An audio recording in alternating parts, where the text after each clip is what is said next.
Today's topic is judicial precedent. This is your second topic, and in the last video I have told you and I explained to you the entire concept of the first topic, common law and equity. So आज हमें क्या समझना है, judicial precedent जो second topic आपका, इसका model answer भी मैंने आपको दे दिया है. अब हमें टॉपिक समझना है, right? So now what you need to understand is that common law is जज मेड लॉ. जजेस ने कॉमन लॉ तो बना दिया. अब सवाल ये उठता है कि कॉमन लॉ बन तो गया, लेकिन वक्त के साथ डेवलप कैसे होगा common law? How do you develop the common law? So now what the mechanism that the courts have come up with is that in order to develop the common law they created a system, एक system बनाया of judicial precedent. Now judicial precedent in very simple sense क्या है कि एक पुराने जज ने अगर एक डिसीजन दे दिया है तो नए जज को आगे वाले केस के अंदर जज को वही डिसीजन फॉलो करना है. So the concept of judicial precedent is used to develop the common law. ये पहला पॉइंट आपको याद रखना है. फिर आपको सेकंड पॉइंट क्या याद रखना है कि जुडिशियल प्रेसिडेंट जो है उसका जो कॉन्सेप्ट है वो किसके ऊपर बेस्ड है? Based on the concept of stare decisis. So stare decisis का एक प्रिंसिपल है जिसके बेसिस पे पूरा जेपी जुडिशियल प्रेसिडेंट का डॉक्ट्रिन सेट आउट है. Stare decisis means stand by what has been decided. Stand by what has been decided का क्या मतलब है? दैट अगर एक जज ने डिसीजन दे दिया है पुराने केस के अंदर तो अगले जज को वही डिसीजन फॉलो करना पड़ेगा. एंड एक और कॉन्सेप्ट है जिसका नाम है रेशियो डिसाइडेंडी. रेशियो डिसाइडेंडी का क्या मतलब है? Reasons to decide. These are Latin terms. Reasons to decide means कि what is the basis on which the जज डिसाइडेड. तो that forms the precedent for future cases. तो हर केस का अपना जो रेशियो होता है रीजंस टू डिसाइड वो फ्यूचर केसेस के लिए प्रेसिडेंट बन जाता है. और पूरा सिस्टम जो बेस्ड है जुडिशियल प्रेसिडेंट का that is based on the concept of stare decisis. अब स्टारे डिसाइसिस मैंने आपको क्या समझाया? जुडिशियल प्रेसिडेंट क्या है कि पुराने जज ने अगर डिसीजन दिया है तो नए जज को फॉलो करना पड़ेगा. बट अब जो सवाल उठता है वो क्या उठता है? कितने हद तक फॉलो करना पड़ेगा? क्या हर जज को फॉलो करना पड़ता है पुराने जज का डिसीजन? तो now we have to understand the तीन तरह के प्रेसिडेंट होते हैं. पहला प्रेसिडेंट होता है ओरिजिनल प्रेसिडेंट. ओरिजिनल प्रेसिडेंट का क्या मतलब है कि पहले कोई केस ऐसा आया ही नहीं है. क्योंकि देखो जुडिशियल प्रेसिडेंट का कॉन्सेप्ट क्या है कि पुराने जज को एक नए वाले जज का आज के जज को पुराने वाले जज का डिसीजन फॉलो करना है केस में, बट तभी करना है जब वो वाले केस के और पुराना जो केस डिटर्मिन किया जज ने उसके फैक्ट्स सिमिलर हो. तो अगर फॉर एग्जांपल पहले किसी जज ने मर्डर के लिए 25 साल की सजा दी है और अगर इस केस में भी मर्डर हुआ है तो फिर क्या होगा? That you have to follow the previous जज because the facts of this case are similar. इस केस में मर्डर हुआ है, पिछले केस में मर्डर हुआ था, पिछले केस में 25 ईयर्स दिया तो इस केस में भी 25 ईयर्स देना पड़ेगा. So that is how the whole concept of judicial precedent operates. Now to further understand this and to further understand the basic concept what you need to understand is that तीन तरह के president होते हैं. सो अभी तक हमने क्या discussion किया? कॉमन लॉ किसके बेसिस पे डेवलप होता है? Based on the concept of judicial precedent which is based on stare decisis, stand by what has been decided. और अगर कोई केस के अंदर जो जज जो रीजन देता है कि इसकी वजह से मैंने डिसीजन दिया that is known as the ratio decidendi और वो फ्यूचर केस के लिए प्रेसिडेंट बन जाता है. अब जुडिशियल प्रेसिडेंट का कॉन्सेप्ट क्या है कि हर तरह के केस फॉलो नहीं करना है. अगर फॉर एग्जाम्पल पुराना एक केस जज ने डिसाइड किया जिसके फैक्ट सिमिलर है टू द प्रेजेंट केस तो फॉलो करना है. बट कितने हद तक फॉलो करना है? तो तीन तरह के प्रेसिडेंट्स होते हैं जो आपको याद रखने हैं. The first is original president. Original president mean कि पहले कोई ऐसा केस आया ही नहीं है तो जो जज आज डिसाइड करेगा इस केस के अंदर वो फ्यूचर केसेस के लिए प्रेसिडेंट बनेगा. Second is known as persuasive precedent. Persuasive precedent मतलब वो जज का डिसीजन जो मुझे फॉलो करने की जरूरत नहीं है, लेकिन अगर मैं चाहूं मुझे लगे कि सही डिसीजन है तो मेरी मर्जी है, मैं फॉलो करना चाहूं तो करूं वरना नहीं करूं. और परसुएसिव प्रेसिडेंट क्या होता है, राइट? वो मैं थोड़ा सा आपको बताऊंगा कि कहाँ से परसुएसिव प्रेसिडेंट आते हैं, राइट? और जो तीसरा है वो है बाइंडिंग प्रेसिडेंट. बाइंडिंग प्रेसिडेंट का क्या मतलब है? वो डिसीजन जो फॉलो करना पड़ेगा, इसके अंदर कोई ऑप्शन अवेलेबल नहीं. अब बाइंडिंग प्रेसिडेंट को अगर समझना है कि कौन सा वो डिसीजन होता है जज का जो फॉलो ही करना पड़ता है, जिसके कोई ऑप्शन ही नहीं है, उसको समझने के लिए हमें पहले कॉन्सेप्ट क्या समझना है कि कोर्ट की हायरार्कीज. दो हायरार्कीज है कोर्ट की, एक वर्टिकल हायरार्की है और एक हॉरिजॉन्टल हायरार्की है.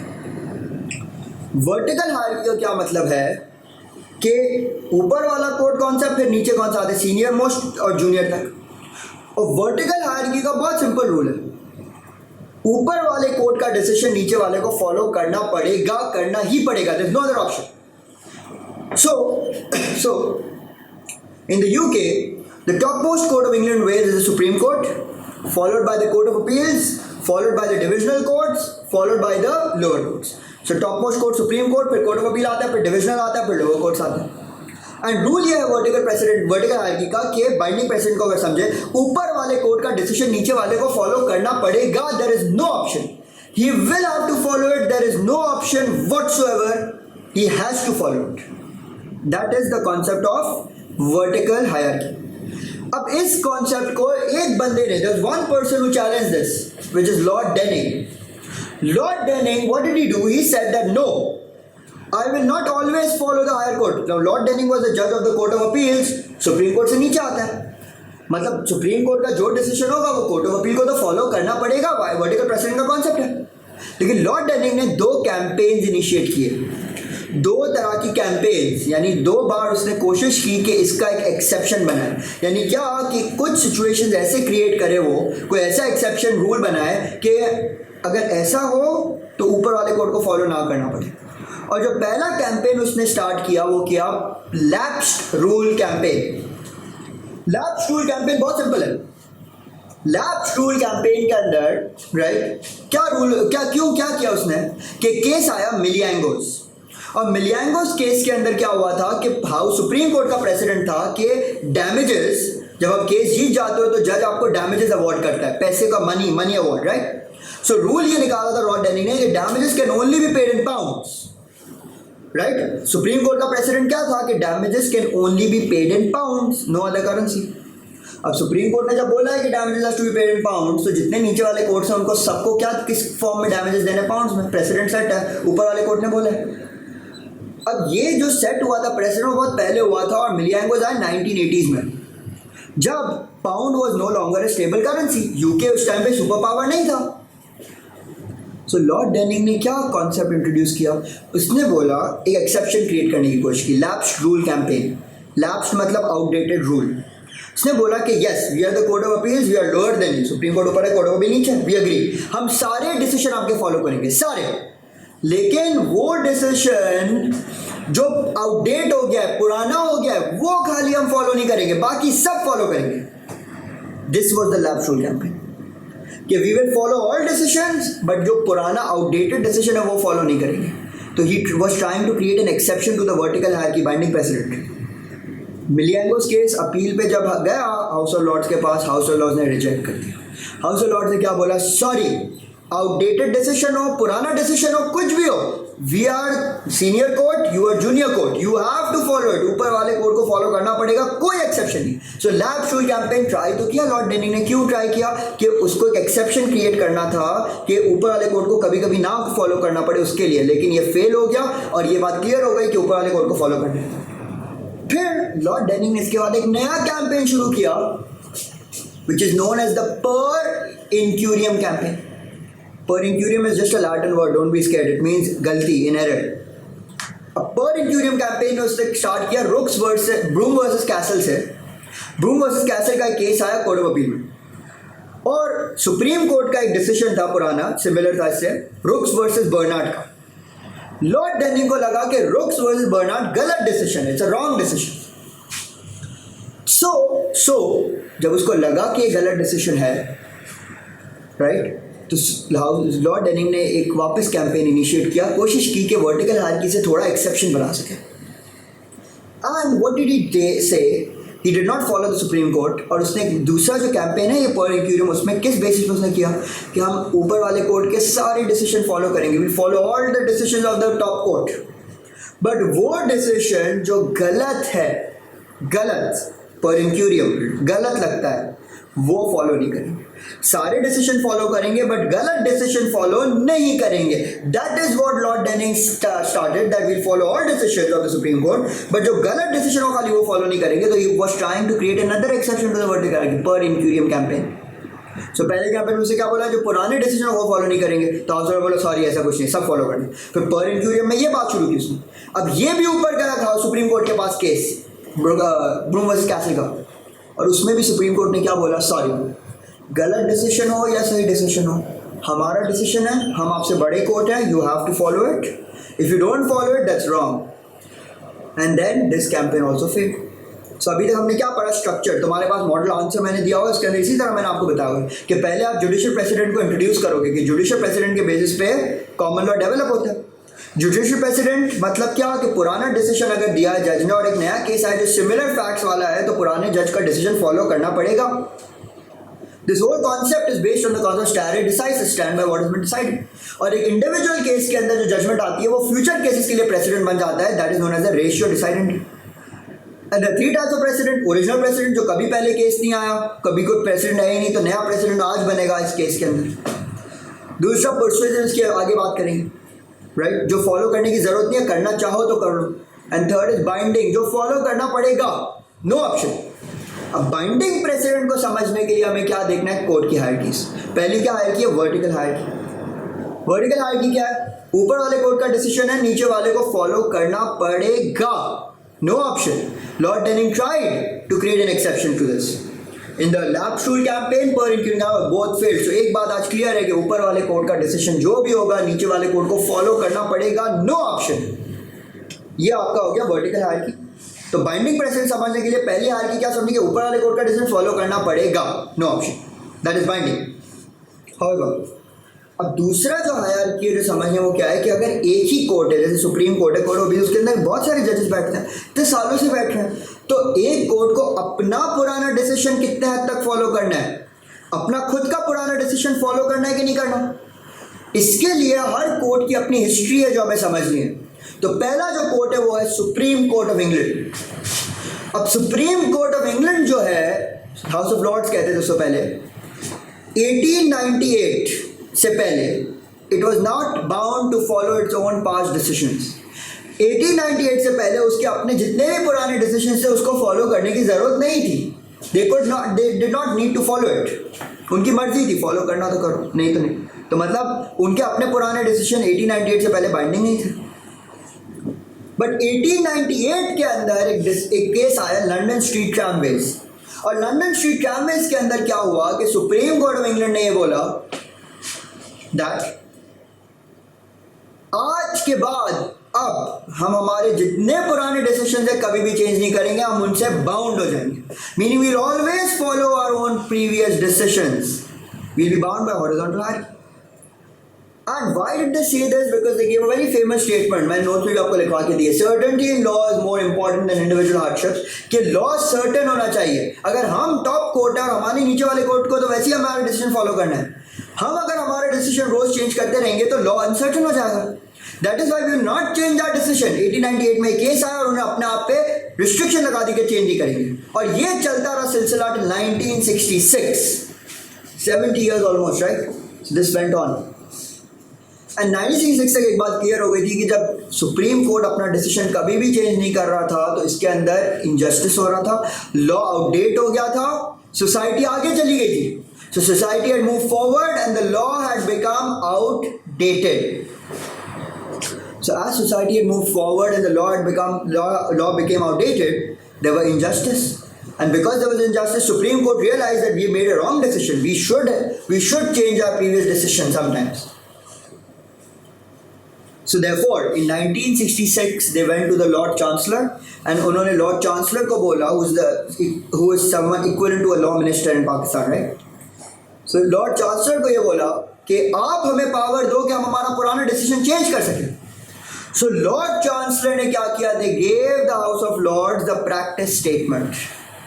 अब प्रैक्टिस स्टेटमेंट क्या है? जस्ट अ डॉक्यूमेंट, एक डॉक्यूमेंट ऑफ पावर दे दिया और उस पर क्या लिखा है? खाली इतना सा लिखा है कि सुप्रीम कोर्ट के पास फुल पावर है कि वो अपना पुराना डिसीजन जब चाहे चेंज कर सकते हैं, जब उनकी मर्जी हो वो अपना पुराना डिसीजन चेंज कर सकते हैं, जब भी।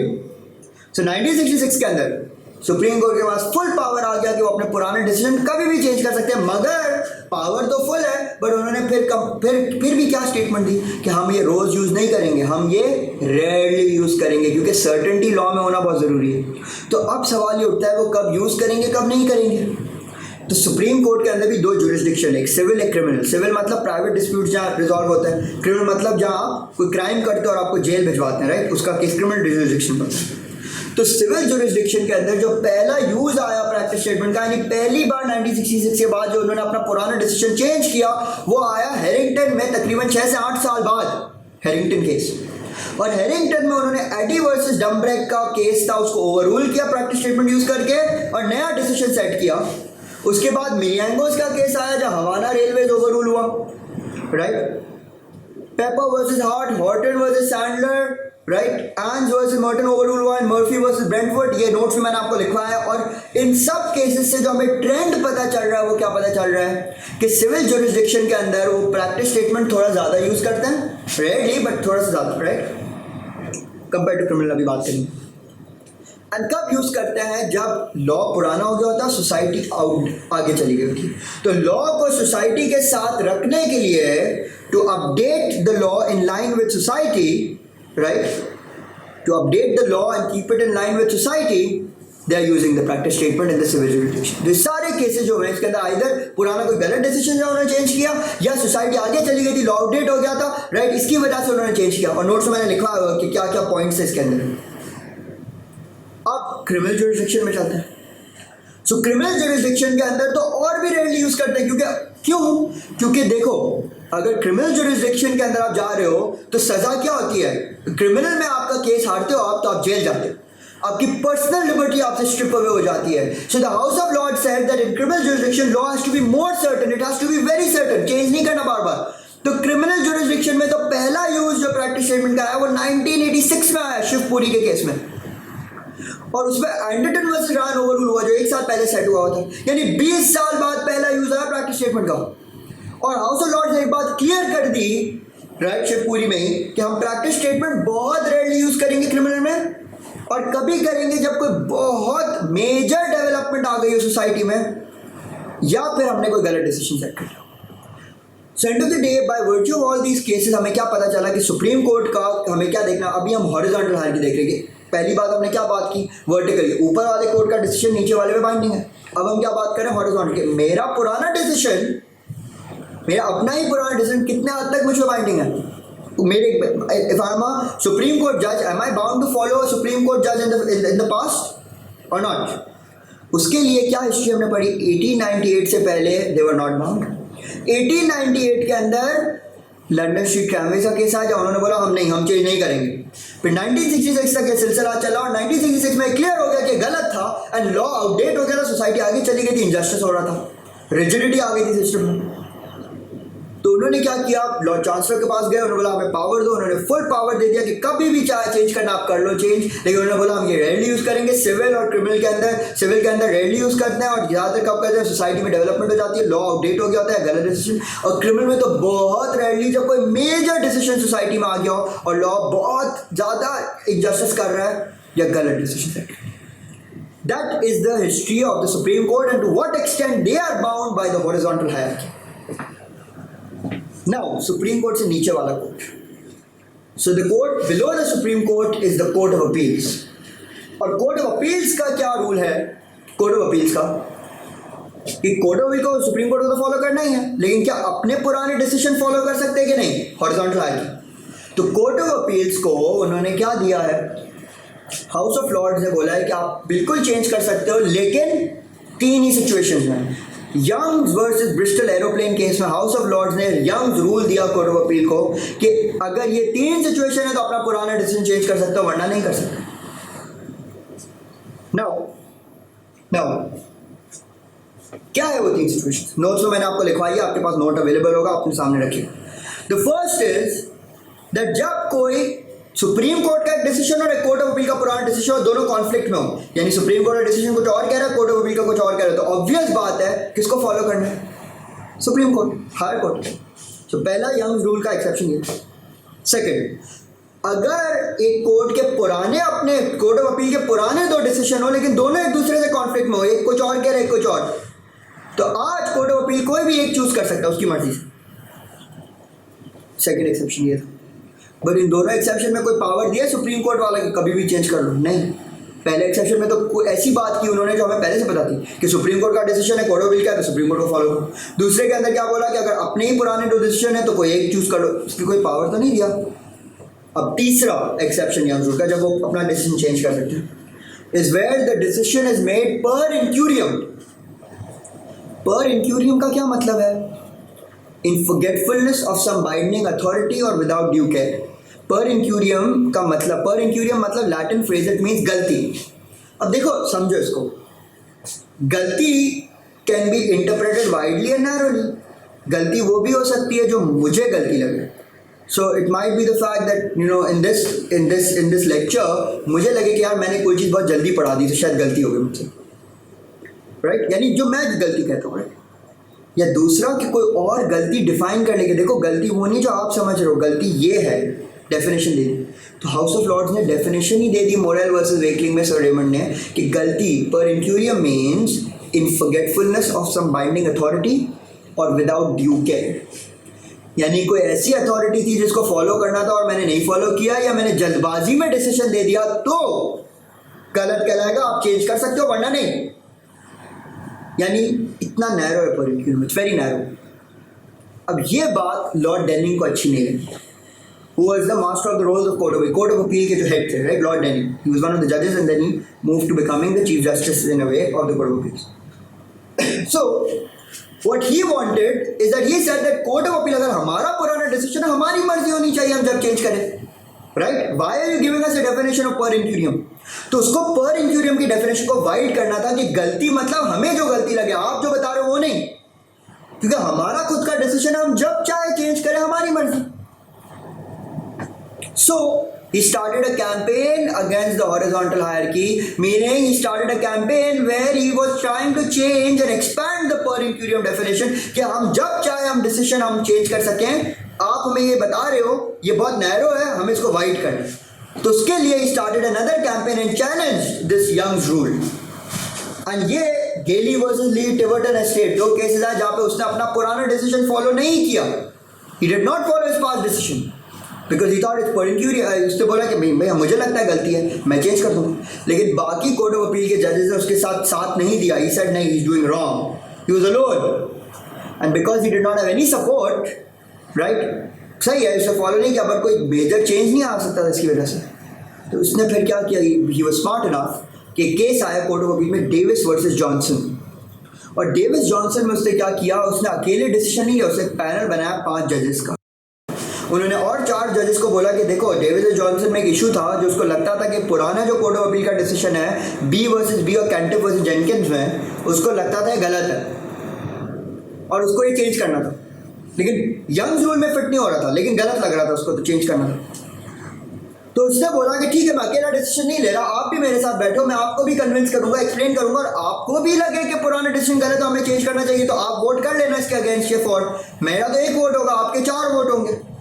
सो 5 का पैनल बना, उन्होंने पूरा जजमेंट दी, और जजमेंट के अंदर क्या हुआ, Lord Denning was able to convince 2 other जजेस, और 3 आउट ऑफ 2 वोट हुआ, और 3 जजेस ने अग्री किया इंक्लूडिंग लॉर्ड डेनिंग के पुराने केसेस गलत है और चेंज करो उसको। लेकिन ये यंग्स रूल के अंदर चेंज नहीं हो रहे थे। यंग्स रूल की पर इंक्यूरियम वाली गलती नहीं थी, it was just something they thought is wrong. So they also agreed to Lord Denning and changed it. Now Lord Denning thought okay good, I am gathering support, but this Davis versus Johnson case also went to the supreme court ऊपर।